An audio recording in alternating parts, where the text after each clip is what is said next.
인터넷에서 나는 누구에게 전할까? 라는 글을 읽어보았습니다. 이런 내용입니다. 아버지에게 친구 한 분이 계셨답니다. 늘 형제같이 지냈던 친구라고 하네요. 그런데 이 친구분이 87살의 나이로 숨을 거두기 1시간 전에 아버지에게 전화를 했습니다. 친구야, 나 먼저 간다. 당시에 거동이 불편했던 아버지는 그 전화를 받고 그냥 눈물만 뚝뚝 흘렸습니다. 나 먼저 간다는 그 말 속에는 그동안 고마웠다는 말과 또 저 세상에서 다시 만나자는 말도 들어있었겠지요. 그 전화를 받은 아버지는 일어날 수가 없어서 그냥 눈물만 뚝뚝 흘리고, 그리고 정확히 1시간 후에 친구분의 자제로부터 아버님께서 운명하셨다는 연락이 왔다고 합니다. 내가 갈 때가 되었다는 생각이 드는 순간 내가 먼저 간다고 작별 인사를 하고 갈 수 있는 친구, 나에게 그런 친구 한 사람 있다면 그래도 그 삶은 괜찮은 삶이라고 생각이 듭니다. 생략하고 친구도 좋고 선배도 좋고 후배도 좋습니다. 당신은 누구에게 전화를 해서 삶의 마지막 작별 인사를 하시겠습니까? 그런 내용입니다. 죽기 1시간 직전에 나 먼저 갈게, 이런 전화를 할 수 있는 사람, 여러분에게도 이런 사람이 있습니까? 있기를 축복합니다. 바울에게 있어서는 이런 사람들이 많았습니다. 로마서의 마지막 장인 16장에 보면 바울의 개인적인 인사가 나옵니다. 무려 37명에 걸쳐서 바울이 일일이 이름을 거론하면서 인사를 하는데, 가장 대표적이고 특이한 사람은 바울의 목숨을 위하여 목을 바친다 라고 표현되는 브리스길라와 아굴라, 로마서 16장 3절 4절에 나와 있습니다. 이런 사람일 겁니다. 바울 자신의 생명을 위하여 자신의 목까지도 바칠 수 있는 동력자다. 왜 오늘 본문에 나와 있는 루디아가 빠졌는지는 모르지만 38번째 사람을 만약에 집어넣는다면 제 생각에 같아서는 루디아를 집어넣지 않았을까, 그런 생각을 해봅니다. 왜냐하면 루디아는 유럽의 첫 번째 교회, 빌립보 교회를 세우는 일에 있어서 1등 공신이었기 때문에 그렇습니다. 아시아를 향한 자신의 계획을 내려놓고 성령의 인도하심으로 막연하게 빌립보에 도착한 바울, 성령의 인도하심을 따른다는 것이 막연한 것이 아니라 구체적이고 현실적이고 확실한 것이다라는 것을 체험하게 해준 분이 바로 루디아라는 것이죠. 믿음의 조상 아브라함이 본토 친척 아비집을 떠나서 어디로 갈지 몰랐지만 결국은 하나님의 놀라우신 은혜와 사랑 가운데 믿음의 아버지, 복의 근원이 되었던 것처럼 바울이 성령의 인도하심을 따라간다는 게 막연하고 추상적이지만 그게 제일 확실한 하나님의 역사다. 그걸 체험하게 한 사람이 루디아라는 것입니다. 어떤 면에서 빌립보에 간 이유가 뭐냐? 바울이 바로 루디아를 만나기 위해서 빌립보에 갔다, 이렇게 말씀드릴 수 있습니다. 루디아를 통해서 주님이 어떻게 역사하시는지, 빌립보에 어떤 일이 일어날지를, 그리고 어떻게 하나님이 역사하셨는지를 바울이 체험하기 때문에 그만큼 중요한 인물이 루디아다라는 말씀입니다. 바울은 기도로 준비하던 아시아 전도 여행을 포기하고 드로아에서 배를 탑니다. 드로아에서 유럽의 레아폴리까지의 좁은 해협은 거리가 약 200km 정도가 되는 그런 거리입니다. 200km면 꽤 먼 거리라고 얘기할 수 있습니다. 사도행전 20장 6절에 보면 바울 일행이 거꾸로 오는데 레아폴리에서 드로아로 오는데 닷새가 걸렸다, 그렇게 되어 있습니다. 그런데 오늘 본문 보니까 이틀밖에 안 걸렸다, 11절에 그렇게 되어 있죠. 이틀밖에 안 걸렸다. 그러니까 여러분, 바울의 입장에서 아시아로 가려고 했을 때 하나님이 막을 때 그 답답함, 오늘 우리 본문 앞절에 나와 있는 지난 주일날 보았던 16장 7절에 무시 앞에서 비두니아로 가려고 할 때 성령께서 확 막을 때의 그 답답함, 아시아로 가고 싶지만 준비하고 기도했지만 성령님이 탁 막을 때 그 답답함에 비하면 순풍에 도출단 듯이 날아가듯이 네아볼리에 도착했다. 그것을 볼 수 있어요. 아마 사도 바울이 마음에 큰 감동과 감사가 있었을 것입니다. 네아폴리에 내린 바울 일행은 곧바로 마게도냐 첫 번째 성 빌립보에 도착하게 됩니다. 12절을 보니까 빌립보를 소개하기를 뭐라고 소개합니까? 빌립보에 이르니 이는 마게도냐 지방의 첫 성이요. 첫 성이라는 말은 첫 번째 관문이다라는 뜻도 있지만 가장 큰 성이다. 마게도냐라는 지역은 유럽의 첫 번째 지역인데, 유럽에 해당되는 지역인데 첫 성, 가장 큰 성이었다. 그리고 또 표현되는 말이 로마의 식민지라 표현되어 있습니다. 로마의 식민지라는 건 무슨 말이냐? 로마의 식민지란 로마의 군인들이 직접 주둔하고 있는 거래. 전술적인 요지. 거기는 로마 사람들이 주로 있는데 로마 옷을 입고 로마 문화가 있고 로마 법이 실행되는, 그래서 작은 로마라고 얘기할 수 있습니다. 그 당시 전 세계를 장악하고 있는 로마를 이제 들어갔다 이 말. 이제부터 로마를 향한 복음이 열게 되었다. 그런 의미에서 이 빌립보는 중요하다는 거예요. 유럽의 첫 번째 관문뿐만 아니라 전 세계를 정복하고 있는 로마의 식민지, 이제 로마의 심장을 향해 갈 수 있는 문이 열렸다. 그렇게 표현합니다.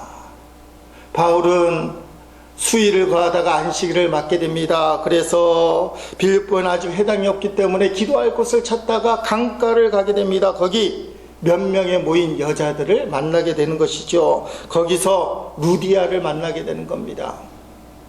여러분, 하나님을 믿는 유대인들은 성전 중심의 삶을 살았습니다. 예루살렘에 거하는 사람은 당연히 예루살렘 성전에 모여서 하나님 앞에 예배를 드렸습니다. 베드로조차도 사도행전 3장에 보니까 하루에 3번 성전에 기도하러 올라갔다 그렇게 되어 있습니다. 그런데 예루살렘을 떠난 사람들은 어떻게 할 것이냐? 성전에 가고 싶지만 너무 멀잖아요. 그래서 그들은 자기가 사는 동네에 이방 지역이지만 회당을 짓고 회당 중심에, 회당은 예배당이에요. 오늘날 회당 중심의 삶을 살았습니다. 그래서 안식일이 되면 거기서 기도하고 예배하고 성경을 읽고 묵상하는 일을 반드시 했다는 것입니다. 철저하게 성경 중심. 집을 짓더라도 걸어 다닐 수 있는 거리, 회당에서 걸어 다닐 수 있는 거리에서 집을 지었습니다. 예배를 잘 드리려고. 만약 회당이 없다면 어떻게 됩니까? 일단 집에서 벗어나 강가나 아니면 산으로 숲속으로 바위굴로 들어가서 말씀을 붙들고 묵상하고 기도하는 일, 그런 일을 했습니다. 이런 관점에서 보면 빌립보에는 아직 회당이 없었다. 이 말은 뭐냐? 유대인 남자 어른 10명이 모이면, 남자 10명이 모이면 반드시 회당을 만들도록 되어 있습니다. 그래서 유대인들은 10명의 남자, 장정 남자 10명만 모이면 회당을 만들었는데, 회당이 없다는 이야기는 빌립보에 그만큼 유대인들의 숫자가 적었다라고 볼 수 있습니다. 여러분, 오늘 본문에 나와 있는 예수님을 전하는 일행, 여기 13절에 나와 있는 우리라고 되어 있죠. 이 우리의 일행과 강가에 모여 기도하는 몇 안 되는 그 기도하는 유대교 신앙을 가진, 이 사람들이 유대인이었는지 아니면 이방인이었지만 유대교로 개종한 사람인지 모르지만 강가에 모여 있는 몇 명 안 되는 여인들의 모임, 이 모임이 역사적으로 아주 획기적인 역사의 전환점을 바꿀 수 있는 그런 장면이라는 거예요. 13절에 나와 있습니다. 안식일에 우리가 기도할 곳이 있을까요? 문 밖 강가에 나가 거기 앉아서 모인 여자들에게 말하는데, 아멘. 여기서 우리라고 하는 것은 바울 일행인데, 먼저 우리라고 얘기했을 때 사도행전을 쓴 사람이 누구냐? 바울의 주치의사인 누가예요. 누가. 그래서 병원 이름 중에 누가 의원, 누가 병원 있죠. 누가. 그 다음에 바울 자신 있고, 안디옥에서 데려온 실라와 디모데 4명 정도의 남자들, 장정 4명과 강가에 몇 명이 여자가 모였는지는 성경에 기록되지 않습니다. 수가 많지 않았을까요? 아마 서너 명 정도, 대여섯 명 정도, 적은 무리의 여인들이 앉아서 함께 기도하다가 바울의 주도하에 복음을 이야기 시작했을 거예요. 하나님의 사랑을 이야기하고, 하나님이 이 세상을 사랑하사 독생자를 주셨는데 당신은 그분을 아십니까? 저기 예루살렘에서 인류의 죄를 대신해 십자가에 죽으신 예수님을 아십니까? 그런 이야기가 오고 갔어요. 그러다가 루디아가 마음문이 열려서 예수 그리스도를 믿게 되었다. 사랑하는 성도 여러분, 이 4명의 남자와 몇 명인지 모르는 이 여자들의 무리 합쳐서 10명 남짓의 이 무리들에 모인 첫 번째 이 기도회, 이 예배가 역사의 흐름을 바꿔놓는 놀라운 예배였다는 거예요. 학자들에 의하면 그 당시까지 서양 문화, 소위 말하는 유럽 문명이 아시아 문명을 뛰어넘지 못했다고 그랬어요. 그렇게 특별하지 않았다는 거예요. 동양의 문화가 앞서 나가고 있었고 아프리카 문화도 손색이 없었어요. 그러나 유럽의 문명이 아시아를 앞지르고 아프리카를 억누르고 그리고 미국을 개척하게 되는 아메리카를 발견하는 게 유럽 사람들이잖아요. 세계를 제패하기 시작한 기독교의 문명의 시작이 바로 이 빌립보 첫 번째 모임이었다는 거예요. 우리 아시아 사람들이 늘 안타까워하는 것이, 바울이 아시아로 복음을 전했다면 우리가 그 기독교의 문명을 창조해서 세계를 제패할 수 있었는데 그 문명의 흐름이 성령의 인도하심에 따라 마게도냐로 간 거 아닙니까? 이 마게도냐에서 모인 이 첫 번째 모임이 빌립보 교회의 시작인데, 기껏해야 4명의 남자와 대여섯 명의 여인들이 강가에 앉아서 이야기하는 그 모습이 세계 인류 문명을 바꿔놓을 수 있는 시작점이 되었다. 그날 강가를 지나가는 사람이 있었다면 그 모임을 보고 세계 문명을 바꿔놓을 놀라운 모임이다라고 누가 생각을 했겠습니까? 아무도 생각을 못했을 거예요. 어떻게 보면 바울도 답답했을 겁니다. 내가 그렇게 기도로 준비하고 애써 노력했던 아시아 전도가 막히고 하나님의 위대한 꿈을 갖고 성령의 인도하심을 따라 마게도냐까지 왔는데 100길을 지날 때는 너무 놀랍게 순식간에 왔는데 와보니 빌립보는 별로 탐탁지가 않아요. 수일 동안 머물렀다는 말에 어떤 분들은 전도했다는 표현도 있지만 다른 주석들은 사도 바울이 답답해서 아무것도 할 수 없었다. 빌립보에서. 그래서 성경은 전도했다고 나오지 않아요. 그냥 수일을 유하다가, 여러분은 어떻게 받아들인지 모르겠어요. 제가 묵상하다 보니까 바울이 너무 답답했어요. 마침 안식일에 되어서 어디 가서 기도해야 할까, 예배를 드릴까 하다 보니 강가를 찾아갔는데 겨우 몇 명 안 되는 여인들을 만난 겁니다. 바울은 그것을 귀하게 여겼어요. 아마 바울 자신도 이 기도 모임 예배 자리가 세계 문명을 뒤바꿀 만한 놀라운 모임의 시작이었다. 이 초라한 모임이 전 세계를 제패하기 시작한 유럽 문명의 기초가 되었다라고는 생각을 못했을 거예요. 답답한 마음에 몇 안 되는 사람에게 자기에게 주어진 사역인 사명인 복음을 전하는 것, 그걸 감당했을 뿐이에요. 근데 하나님이 이 조그만 모임을 통해서 유럽을 변화시키기 시작합니다. 사랑하는 성도 여러분, 눈에 보이는 열매만 쫓아서는 우리가 늘 답답하고 불안할 수밖에 없어요. 그러니까 우리에게 주어진 별것 아닌 것처럼 보이는 일들을 하나님의 뜻이라고 믿고 붙들고 열심을 다해야 된다는 겁니다. 영국의 어느 조그마한 마을에 교회가 하나 있었습니다. 그 교회를 담당한 목사님이 1년 동안 열심히 전도를 하고 목회를 했는데 구원받은 심령이 딱 한 명 있었어요. 그 한 명도 10대 소년이 전부였습니다. 목사님이, 하나님, 내가 이렇게밖에 목회를 못하니 하나님 앞에 설 때 얼마나 부끄러운지 모르겠습니다. 스스로 낙심하고 스스로 답답해했습니다. 그런데 여러분, 그 한 명의 구원받은 사람이 도대체 누구냐? 그 10대가 누구냐? 로버트 모파트라는 사람이에요. 이 사람이 누구냐? 아프리카 선교의 기초를 닦은 사람. 인종차별이 심한 남아프리카 공화국에 최초로 복음을 들어간 사람이 모파트 선교사입니다. 이 모파트 선교사가 도대체 누구냐? 영국이 그렇게 자랑하는 데이비드 리빙스톤의 장인이래요. 쉽게 말하면 리빙스톤, 선교의 아버지라 불리는 리빙스톤을 낳게 한 사람이 바로 모파트였다라는 것이죠. 영국의 어느 조그만 마을의 그 교회 목사님이 내가 이렇게 수고하고 애를 써도 한 명밖에 구원을 못 시켰다고 얘기했지만 그 모파트를 통하여 아프리카 문이 열리기 시작한 거예요. 위대한 리빙스톤이 나오게 된 것입니다. 그러므로 오늘 우리에게 주어진 열매에 연연하지 말고 하나님이 역사하시면 어떻게 될지 몰라요. 그저 주어진 일을 믿음으로 감당해 나간다는 것입니다. 그러면 하나님이 역사하셔요. 13절에 사도 바울이 아니 이렇게 초라한 모임이 도대체 뭘 할 수 있을까? 아마 그런 생각을 했을지도 몰라요.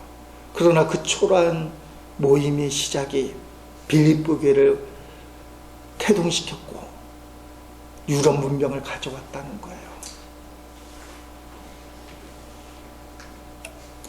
강가에서 기도하는 여인 중에 유독 성경은 루디아에 대해서 집중하고 있습니다. 14절에 루디아를 소개하고 있습니다. 루디아를 뭐라고 설명합니까? 두아디라시에 있는, 이렇게 되어 있죠. 두아디라시라는 것은 요한계시록 보면 아시아의 7교회가 있는데 그 7교회 중에 하나인 두아디라 교회가 있는 곳입니다.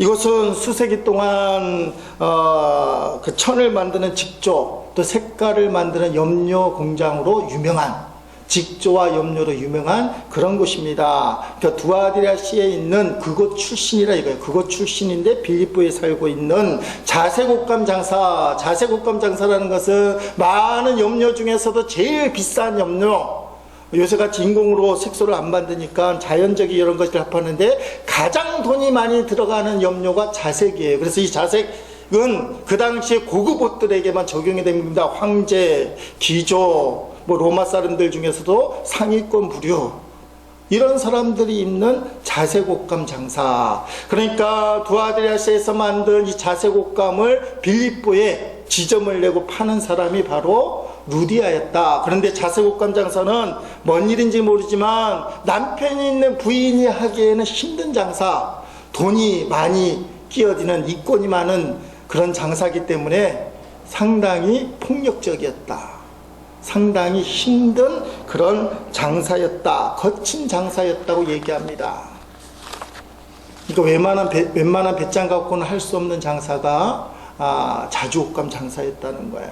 근데 루디아가 그 장사를 하는 것이었다. 그러니까 생활력도 있고 성격도 적극적인 여성 사업가, 가부 여성 사업가였던 걸로 보입니다. 나중에 사도 바울이 감옥에 갇혔을 때도 이 루디아가 연보 헌금을 해서 옥바라지를 했다고 성경은 말씀하고 있습니다. 거기 또 하나님을 섬기는 루디아라고 표현되어 있어요. 하나님을 섬기는 루디아. 이 사람은 두아디라시 출신이기 때문에 이방 사람입니다. 하나님을 섬겼다는 것은 개종했다는 거, 유대교로 개종해서 하나님을 섬기는 사람, 안식일마다 강가를 찾아가서 매번 기도를 드리고 예배를 드렸던 아마 그 모임의 리더였을 것입니다. 성격이 그러니까 이방인이었지만 하나님을 섬기게 되는 그런 루디아였다. 그리고 바울을 통해서 말씀을 듣고 있을 때 주께서 그 마음을 열었던 사람, 그래서 바울의 말을 따르게 되었고, 성격이 적극적이니까 자신의 집에 있는 모든 식구들을 세례받게 만든 사람. 백부장 보내려고 전례가 있죠. 이 루디아도 자신에 속한 모든 사람들 15절에 그와 그 집이 다 세례를 받고, 성격이 보통은 아니었을 거예요. 다 세례 받아야 돼 하면서 세례를 받게 만든 사람. 이 사람이 바로 루디아였다. 여러분, 언제 마음문이 열리느냐? 바울을 통해서 하나님의 말씀을 들을 때 주께서 그 마음문을 여셨다고 말씀하고 있습니다. 루디아로 강가에서 기도하고 바울을 통해 말씀을 듣게 됐을 때 마음문이 열렸다는 것입니다. 그리고 빌립보 교회를 세우는 하나님의 사람이 되었습니다. 주의 말씀을 들을 때 마음문이 열리고 하나님이 일하신다는 사실이에요. 누가복음 24장에 보면 어두워진 석양을 예루살렘을 등지고 내려가는 두 제자 이야기가 나옵니다. 예수님의 십자가의 죽음을 때를 같이하여 몰아다친 그 핍박의 피바람, 예수를 죽인 무리들이 예수의 제자를 쫓아다니고 수색하는 그 상황에서 예수님이 부활했다는 소식을 들었지만 그 부활을 믿지 못하기에 이 사람들은 신앙을 포기하고 고향인 엠마오로 터벅터벅 내려가고 있었습니다. 그때 한 동행자가 나타났습니다. 그 동행자는 부활의 주님이었어요. 그러나 믿음이 없었기 때문에 부활의 주님을 알아볼 수가 없었습니다. 그래서 그 동행자, 주님인 줄도 모르고 주님과 동행하게 되면서 이야기를 나누게 됩니다. 내용이 예루살렘에서 어떤 일이 있었느냐, 우리가 믿던 메시아 예수가 십자가에 못 박혀 죽었다. 그리고 어떤 사람들은 그분이 다시 살아났다고 얘기하더라. 그렇지만 우리는 그것을 믿지 못해서 엠마오로 지금 내려가는 중이다. 예수님이 설명을 해주는데도 그들이 예수님을 못 따라봤어요. 이야기를 하다가 예수님이 성경을 풀어주시고 그리고 동네에 이르러서 함께 떡을 뗄 때에 그때 그들의 눈이 밝아졌다. 그렇게 표현하고 있습니다. 누가복음 14장 31절로 33절에 가면 이런 말씀이 나오게 됩니다. 그들의 눈이 밝아져 그인 줄 알아보더니 예수는 그들에게 보이지 아니하신지라. 눈이 확 밝아지니까 지금까지 우리가 동행한 분이 예수님이구나 알아봤어. 근데 예수님이 사라졌습니다. 그들이 서로 말하되 길에서 우리에게 말씀하시고 우리에게 성경을 풀어주실 때에 우리 속에서 마음이 뜨겁지 아니하더냐 하고 마음이 뜨거워졌어요. 말씀을 들을 때에 곧 그때로 일어나 예루살렘에 들어가 보니 돌아가 보니 11제자 및 그들과 함께한 자들이 모여 있으며 죽는 게 두려워서 도망가던 이 두 제자가 다시 예루살렘으로 올라갔다. 여러분, 언제 영적인 눈이 밝아집니까? 주의 말씀을 들을 때. 주의 말씀을 들을 때. 말씀을 들을 때, 지식적인 작용만 해서는 말씀의 역사가 없어요. 말씀을 들을 때 마음이 뜨거워지기를 주의 이름으로 축복합니다. 극동방송을 들으면 어떤 목사님이 설교를 하는데 너무 못하는 거예요. 원고를 읽어도 왜 저렇게 읽으시지?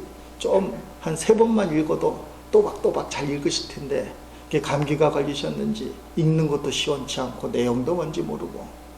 그런데 놀라운 사실은 그 설교를 통해서 은혜 받는 성도가 나온다는 거예요. 그 교회가 하나님의 은혜가 머무는 교회가 된다는 거예요. 성령의 역사는 머리에서 일어나는 게 아니에요. 성령의 역사는 마음에서 일어나는 겁니다. 그래서 마음을 열어주실 때 하나님이 역사하시는 거예요. 여러분이 만약에 성경 말씀을 읽을 때나 또 설교를 들을 때 머리가 작용한다면 아직 은혜가 부족한 거예요. 그게 나쁘다는 건 아니에요. 지식적인 접근은 상당히 중요하지만 그것 갖고는 은혜를 받을 수가 없어요. 마음문이 열려야 된다는 거예요. 여러분, 마음문이 열리지 아니하면 하나님의 역사를 몰라요.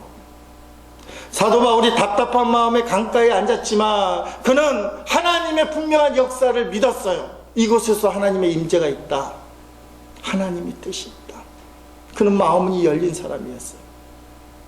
그래서 그 초라한 모임 가운데서도 최선을 다했고 그 복음을 듣는 사람 중에 루디아가 그 말씀에 감동을 받고 마음문이 열리게 된 거예요. 사랑하는 성도 여러분, 우리가 마음문이 열리면 누가 보입니까? 주님이 보여요. 마음이 다쳤을 때는 온갖 답답한 것밖에 없어요. 앞을 봐도 답답하고 뒤를 봐도 답답하고 문제만 생기면 다 남 탓이에요. 이거는 누구 탓, 이거는 누구 탓. 그 사람만 잘했으면 나는 이런 문제가 없었을 텐데.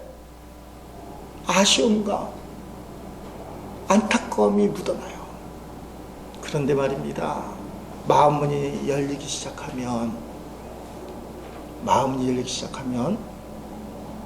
주님의 뜻을 보게 돼요. 주님의 은혜를 알게 된다는 거예요. 지난 주일 저녁에 저희 집사람이 저희 설교에 대해서 뭐라 얘기를 하는 겁니다. 나름대로 열심히 설교를 하고 준비하는데 뭐라 들으니까 기분이 확 나쁜 거예요. 삐졌어요. 이만큼 누웠어. 화가 확 나는 거예요. 근데 하나님 앞에 기도하고 하룻밤을 지나고 나니까 하나님의 뜻을 알기 시작해요. 그게 내 탓이구나. 내가 부족하구나.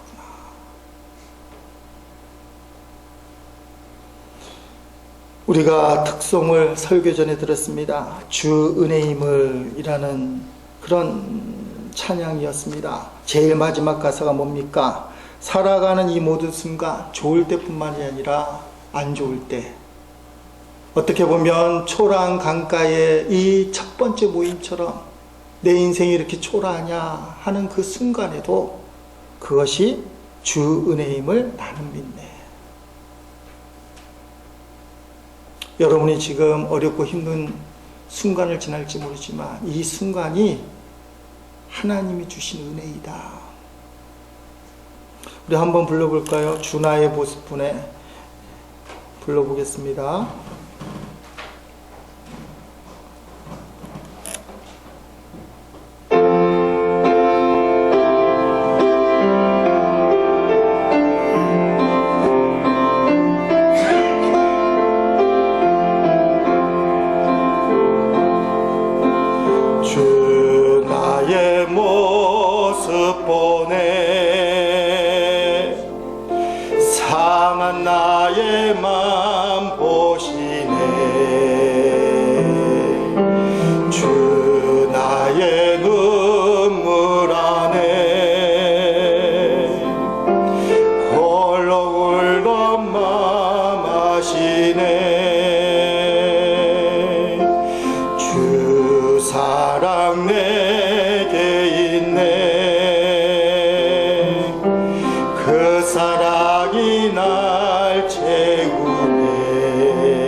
세상 소망 사라져가고 세상 소망 다 사라져가도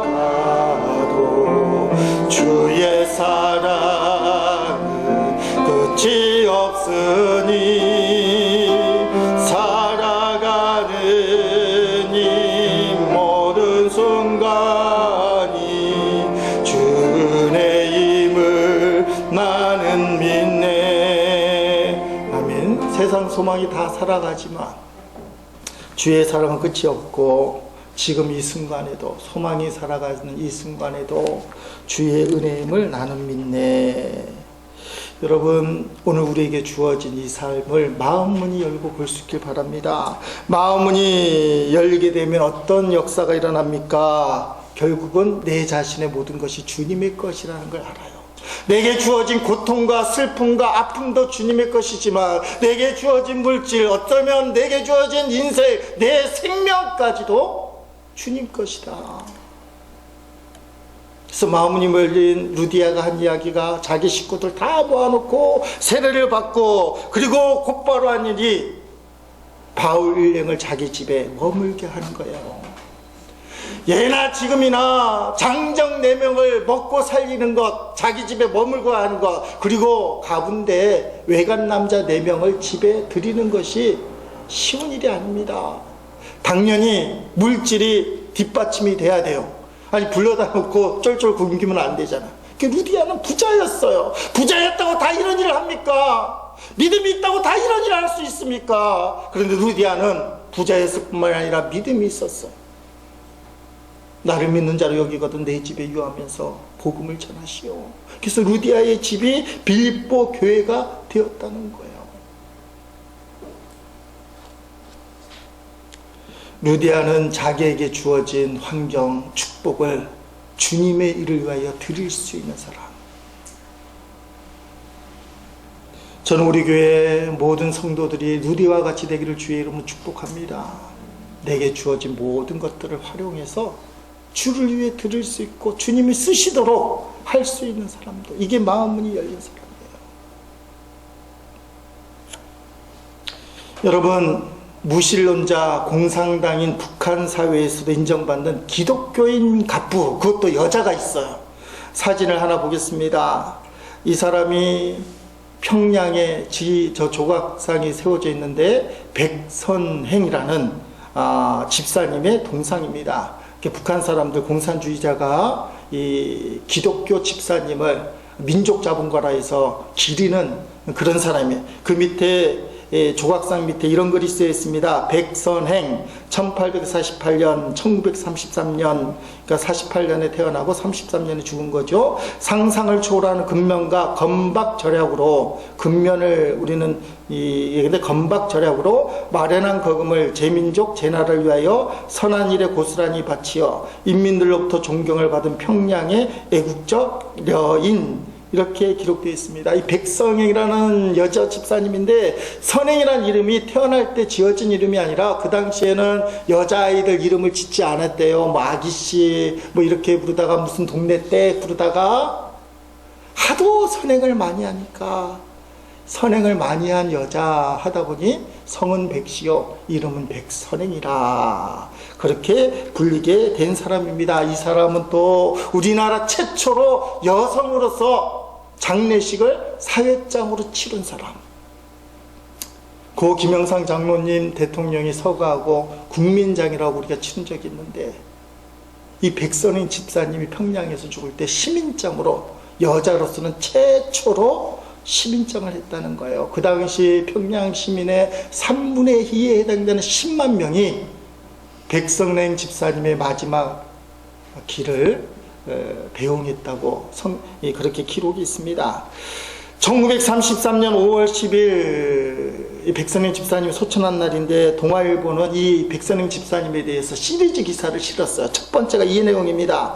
16살이 된 백가부는 남편을 잃고 다시 가부 어머니를 찾아 친정으로 돌아왔다. 개가여 팔자를 고치라는 동네 사람의 권유도 있었으나 20살 전에 가부는 3번 남편을 갈지 않으면 불행을 면치 못한다는 미신이 주는 공포, 남편을 3명 갈아야 된다는 거예요. 미신 점을 치니까.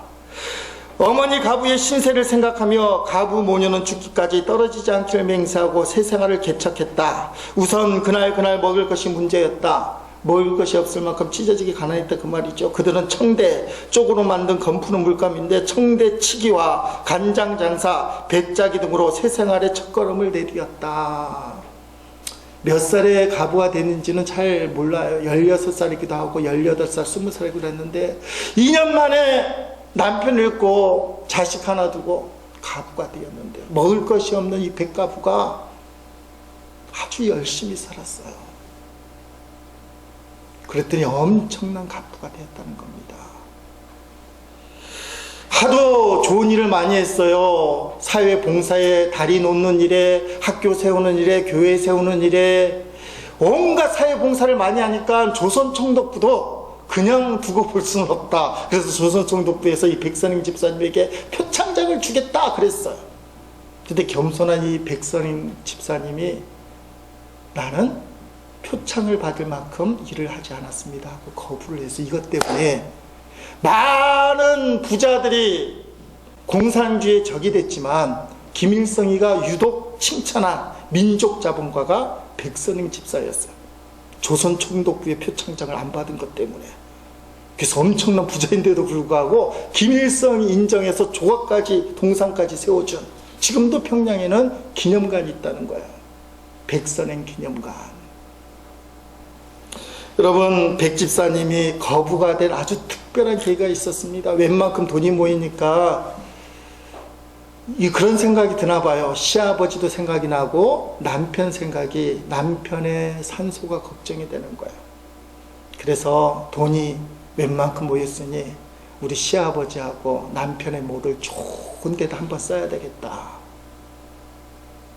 그 생각이 들었어요. 그래서 먼 친척에게 부탁을 해서 산을 하나 사겠는데, 대만 그 두만강 옆에, 대동강 옆에 좋은 산이 났다는 겁니다. 그래서 빨리 사라는 말에 200냥을 탁 줬어요. 200냥이 그 당시 큰 돈이었다고 합니다. 그 산 이름이 뭐냐? 만달산이라는 곳을 샀어요. 그리고 산 그 문서, 그것을 받아들이는 순간에 이 백집사님이 얼마나 감격스러운지 몰라요. 이제 내 힘으로 남편하고 시아버지를 잘 모실 수 있게 되었다. 그리고 이장을 하기 위해서 만달산에 갔는데, 이 만달산이 돌산입니다. 바위산. 나무를 심을 수가 없어요. 속아서 산 거예요. 어떻게 시아버지하고 남편의 묘를 이장을 했어요. 평양에 소문이 쫙 났습니다. 백가부가 그렇게 악착같이 돈을 벌더니 200냥이 순식간에 날아갔다는 거예요. 속아서. 그래 폭삭 망하게 되었다. 이 백가부가 망하게 된 거예요. 백집사님이. 평양 시내에 소문이 그렇게 난 거예요. 그때 어떤 일이 벌어지냐면, 이 대동강에 철교를 놓는 일이 시작됐어요. 다리를 놓기 시작한 겁니다. 일본 기업가가 그 다리를 놓기 시작하는데, 이 다리를 놓으려면 시멘트가 필요합니다. 시멘트에 꼭 필요한 게 석회암이에요. 석회암은 바위를 깨면 나오는 걸 생각하면 돼요. 시멘트. 그래서 이 시멘트를 만들 수 있는 석회암이 제일 많은 곳이 어디냐 찾아보니까 어디겠어요? 만달산이라는 거, 만달산. 알고 보니까 200냥에 백집사님이 샀다는 걸 들었어요. 그래서 기록에 보니까 일본 기업주 오노다라는 사람이 심부름꾼을 시켜서, 너 200냥에 쏘가서 산 그 만달산을 우리가 300냥에 사줄 테니까, 200냥에 쏘가서 산 땅을 300냥에 줄 테니까 팔아라. 백집사님이 안 판다는 겁니다. 오노다가 깜짝 놀랐어. 왜 이러지? 그래서 오노다가 사람을 보내서 1000냥을 얘기합니다. 안 판다는 거예요. 5000냥을 주겠다는 거예요. 엄청나게 띄운 거예요. 안 판다고 하면서, 나는 죽어도 안 팔 테니까 다시는 찾아오지 마세요. 그러는 겁니다. 오노다가 생각하기를, 이 소위 말하는 백가부가 만달산이 시멘트 만드는 석회암이 있다는 걸 알고 있다고 생각을 한 거예요. 이제 마지막으로 얘기를 해야 될 텐데, 2만 냥을 주겠다. 2만 냥. 2만 냥을 주겠다고 얘기해요. 그 당시 2만 냥은 뭐 천금 뭐 그런 돈인 것 같아요. 천문학적인 돈인데, 근데 이 백집사님이 그걸 안 받아요. 못 팔겠다는 거예요. 너무 답답하니까. 백집사님이 말을 제일 잘 듣는 사람이 누구냐? 누가 말을 해야 말을 듣겠느냐? 백집사님이 다니는 교회 목사님. 그래서 오노다가 도지사에게 압력을 넣고 그 목사님에게 부탁을 합니다. 백집사님을 찾아가서 그 만달산을 좀 팔게 해 주십시오. 그 목사님이 찾아가서 이야기를 듣습니다. 아니, 도대체 집사님 왜 그 쓸모없는 산을 안 파는 겁니까? 그 백집사님의 답이, 평양 사람들이 내가 200냥 주고 저 산을 살 때 쫄딱 망했다고 얘기했습니다. 그때 저는 그 생각을 했어요. 하나님, 이왕 망할 것 딴 사람이 망하지 않고 예수 믿는 내가 망하게 하시니 감사합니다. 하나님의 뜻이 있겠지요. 사람들이 200냥에도 만달산을 샀는데 망한다고 하는데, 만약에 그 사람이 2만 냥을 주고 사면 이건 두말 없이 쫄쫄딱 망하는 건데, 어떻게 그 일을 보고 있을 수 있겠습니까? 신앙 양심을 가진 사람으로서 200냥 주고 산 그 산을 나는 팔 수가 없습니다. 그 목사님이 설득을 들어간 거예요. 이건 집사님이 잘못하는 것이 아니라 그 사람들에게도 엄청 좋은 거고 꼭 필요한 거라고. 그 사람들은 2만 양을 주고 사도 손해보지 않는다고. 겨우 설득을 해서 200냥짜리 만달산이 2만 냥에 팔려서 엄청난 거부가 되기 시작했다. 여러분, 주님을 붙들 수 있길 바랍니다. 마음이 열린 사람이 되어 루디아처럼, 백설행 집사님처럼 주님이 인도해 주는 사람, 그런 사람들이 되어서 하나님의 축복을 세상에 흘러보낼 수 있는 축복의 통로들이 되시기를 주님의 이름으로 간절히 축원드립니다.